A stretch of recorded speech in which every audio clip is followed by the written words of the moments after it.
Hello dear students, chapter number 12 में next question करते हैं आज। Name the different series obtain in hydrogen spectrum and give the formulas for finding the wave numbers. तो previous lecture में हमने hydrogen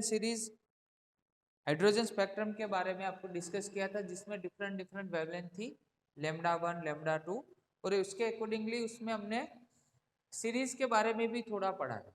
ठीक है, थोड़ा बहुत लास्ट लेक्चर में हमने डिस्कस किया था। आज उसके फॉर्मूला के बारे में डिस्कस करते। तो जो फर्स्ट सीरीज है हाइड्रोजन स्पेक्ट्रम में, वो फर्स्ट सीरीज का नाम है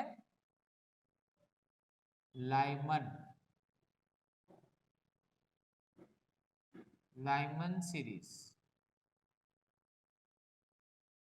और उसका वेव नंबर मतलब वेवलेंथ फाइंड करने के लिए फॉर्मूला है 1/λ is equal to R 1/1² minus 1/n², जिसमें n कोई इंटीजर होता है जो स्टार्ट होता है वैल्यू 2, 3, 4 एंड एटसेट्रा। देखो यहाँ पे 1 है तो n नंबर है वो 2 से स्टार्ट होगा। ओके, जो r है उसको रिडबर्ग कांस्टेंट बोलते हैं, और रिडबर्ग कांस्टेंट की वैल्यू याद रखो 1.097 इंटू 10⁻⁷ मीटर इनवर्स। ये रिडबर्ग कांस्टेंट की वैल्यू है, ये फिक्स्ड वैल्यू होती है। ठीक है, अभी देखो बोर्ड एग्जाम में कैसा क्वेश्चन आ सकता है, इसमें से 4 मार्कर का एक क्वेश्चन बन सकता है, जिसमें मानो कि हमने n इज इक्वल टू, मैं फर्स्ट ऑफ ऑल इसमें 2 पुट कर रहा हूँ, right. n is equal to 2, उसके बाद n is equal to 3 and n is equal to 4। चलो n इज इक्वल टू 2 जब पुट करते हैं तब इसमें से हमें h अल्फा सीरीज मिलती है, h अल्फा सीरीज मिलेगी। जब n is equal to 3 put करोगे तो आपको बीटा सीरीज मिलेगी। वैसे ही सेम 4 अगर पुट करते हो तो h गामा सीरीज यहां से मिलेगी आप। ठीक है, 2, 3, 4 यहाँ पे 1 बाय 1 रख सकते हो। तो एक एग्जाम्पल मैं आपको दे रहा हूं जो बोर्ड एग्जाम में किस तरह से क्वेश्चन आ सकता है।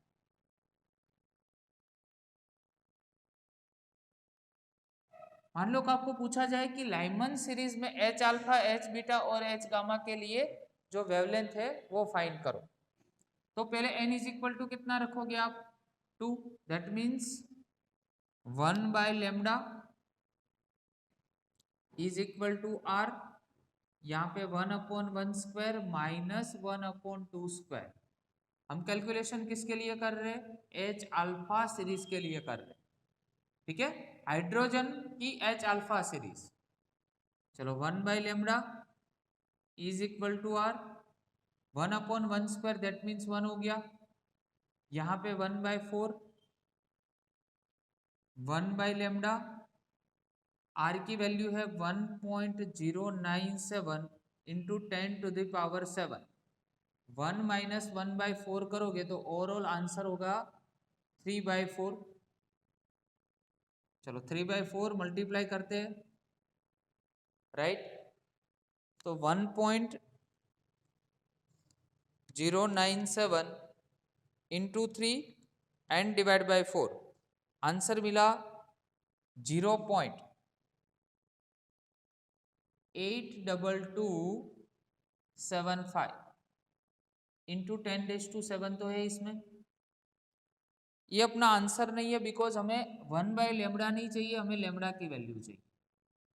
इसको पहला इन्वर्स कर दो, मतलब 1 डिवाइड बाय होगा 0.82275। चलो आंसर मिला आपको 1.2154 इंटू ए भी रिवर्स हो जाएगा, ये 10⁻⁻7 बन जाएगा। तो लैम्डा इज इक्वल टू ऐसे लिख सकते हैं 121.54 इंटू कितना होगा 10⁻⁹ हो जाएगा, मतलब नैनोमीटर लिख सकते हैं। तो 121.54 ये हो जाएगा नैनोमीटर।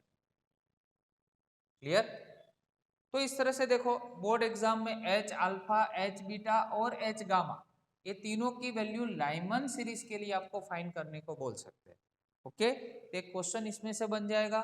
तो वैसे तो अपने पास टोटल ऐसी 5 सीरीज है, तो नंबर सेकंड के लिए डिस्कशन कर रहे। सेकंड नंबर है वो है बामर सीरीज। चलो बामर सीरीज है, फॉर्मूला क्या होगा, 1/λ, आर भी सेम रहेगा। बामर है तो यहाँ से 2 से स्टार्ट होगा, 1/n का स्क्वायर। चलो n इज इक्वल टू यहाँ से कितना 3 4 5। ओके, चलो n is equal to 3, n is equal to 4 and n is equal to 5।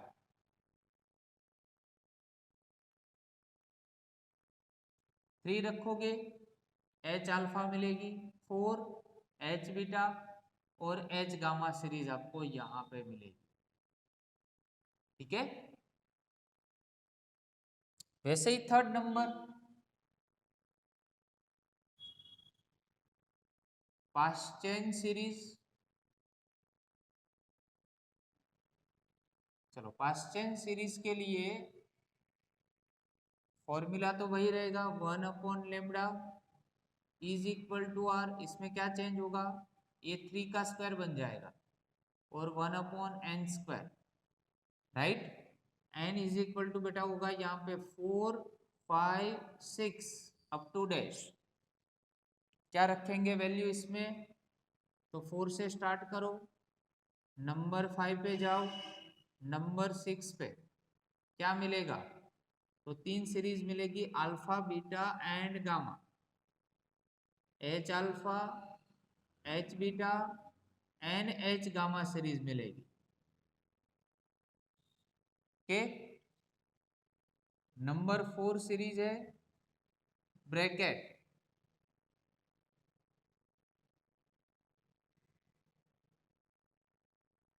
कौन सी है, Brackett series.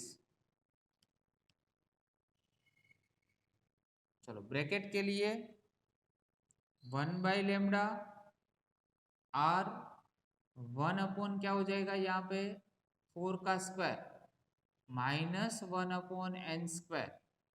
n is equal to 5 6 7 से स्टार्टअप होगा, नंबर 5 6 और 7 रखोगे तो इसके अकॉर्डिंगली यहाँ पे अल्फा बीटा और gamma, H alpha H beta और एच गामा ये तीनों की आपको सीरीज मिल सकती है। चलो number 5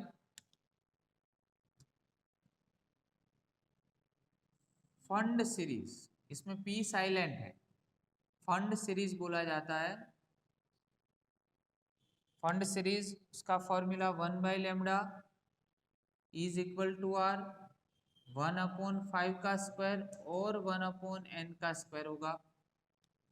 n is equal to कहाँ से स्टार्ट करेंगे 6 7 8 से, right. n is equal to beta होगा 6 7 और 8। चलो 6 में कौन सी सीरीज मिलेगी आपको, एच अल्फा, यहाँ पे कौन सी मिलेगी एच बीटा, यहाँ पे कौन सी मिलेगी एच गामा, ये 3 सीरीज यहाँ से। Okay done.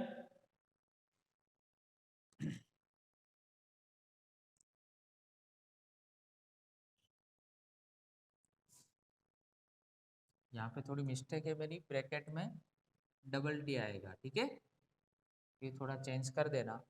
बहुत ही इजी है, लाइमन मतलब 1 याद रखो, बामर मतलब 2 याद रखो, पास्चन मतलब 3 याद रखो, ब्रैकेट मतलब 4 याद रखो और फंड है मतलब 5, फंड मतलब 5, तो यहाँ पे 5 याद रखो। ओके, उसके अकॉर्डिंगली n चेंज होता जाएगा और अल्फा बीटा और गामा की सीरीज आपको मिलेगी।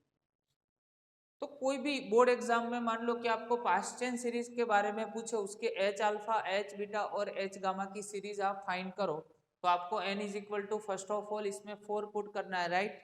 उसके बाद n is equal to 5 put करो, राइट। उसके बाद n is equal to 6 put करो, राइट। तो आपको लेमडा की वैल्यू डिफरेंट डिफरेंट मिलेगी, जिससे आपको अल्फा, बीटा और गामा की सीरीज मिल जाएगी। Next question, state the success of the Bohr's atomic model. Most important, A B, आज के जितने भी क्वेश्चन है वो सारे most important. Stability and energy of hydrogen like atom can be calculated. इस मॉडल से स्टेबिलिटी और एनर्जी आप फाइंड कर सकते हो hydrogen atom, is first success. Second, some of the ions, H2 is a gas but single ionized helium, double ionized lithium and triple ionized beryllium, उसके लिए भी आप ये बामर सीरीज के लिए फॉर्मूला यूज कर सकते हो। A second success, lambda is equal to R 1 upon Balmer के लिए कितना होगा बेटा, 2 से स्टार्ट होगा और n स्क्वायर, ठीक है। चलो, तो बामर जो सीरीज है उसके लिए आप ये फॉर्मूला फाइंड कर सकते हो, यहाँ पे सॉरी 3, 4 एंड 5 से स्टार्ट, ठीक है। In hydrogen electron transits from the lower state to the higher state. अगर इलेक्ट्रॉन, ये लोअर स्टेट है और ये हायर स्टेट है, हाइड्रोजन की हम बात कर रहे हैं, अगर इलेक्ट्रॉन लोअर स्टेट में है और अगर वो माइग्रेट होता है हायर स्टेट में, तब क्या होता है, higher state wavelength of absorb radiation, तब इस प्रोसेस को हम क्या बोलते हैं, एब्सॉर्प्शन, ओके। और जब इलेक्ट्रॉन यहाँ पे होता है हायर स्टेट में और वो माइग्रेट होता है लोअर स्टेट में, तब क्या होता है, देखो, if electron transits from the higher energy state to the lower energy state, wavelength of emitted radiation, तो यहाँ पे emission होता है,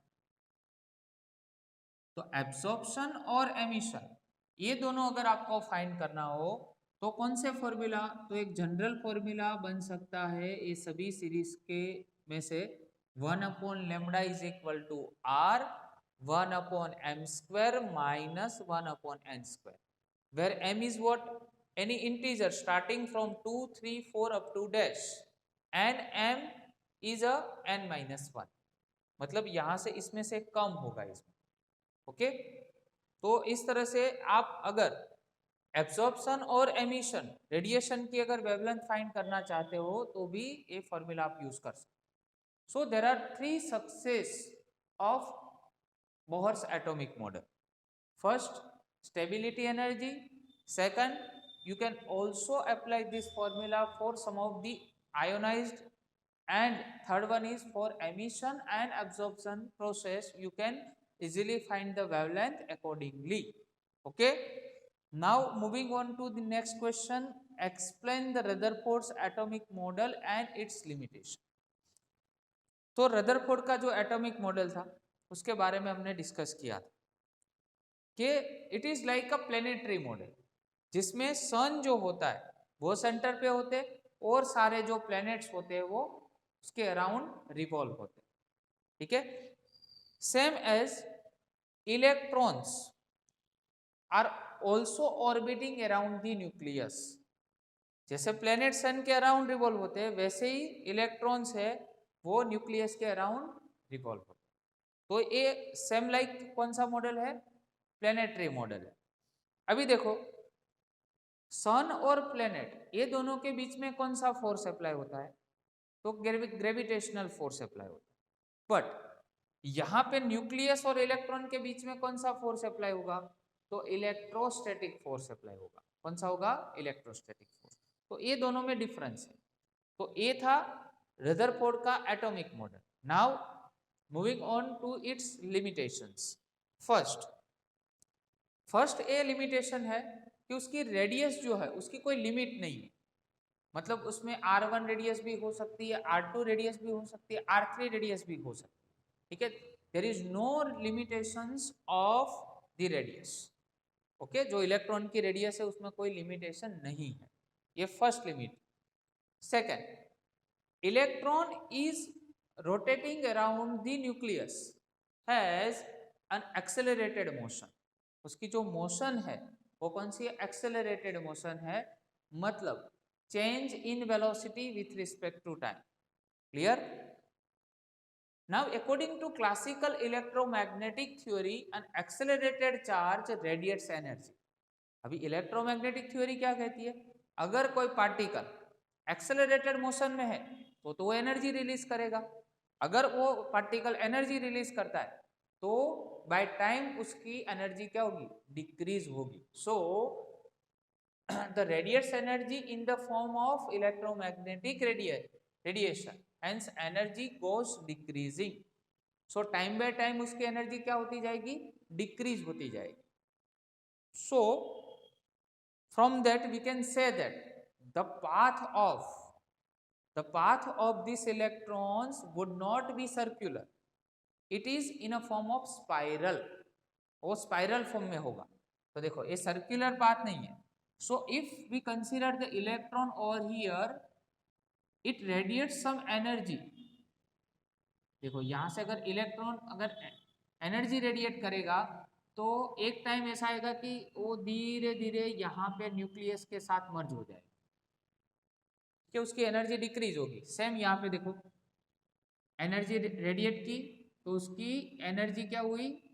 बाय टाइम डिक्रीज हुई और लास्ट में वो न्यूक्लियस के साथ मर्ज हुई।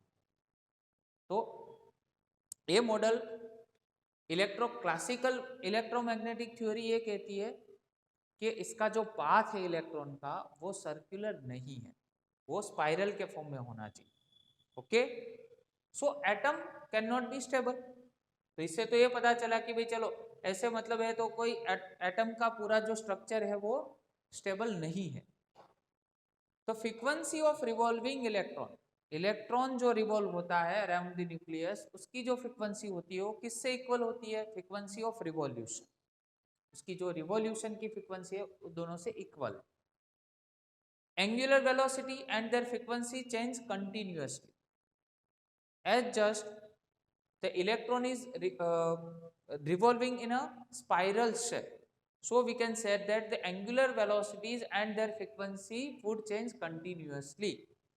And the Rutherford's atomic model suggests that the classical ideas, all these ideas are not sufficient to explain the atomic structure.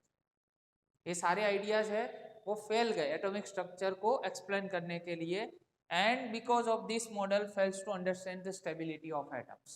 So this model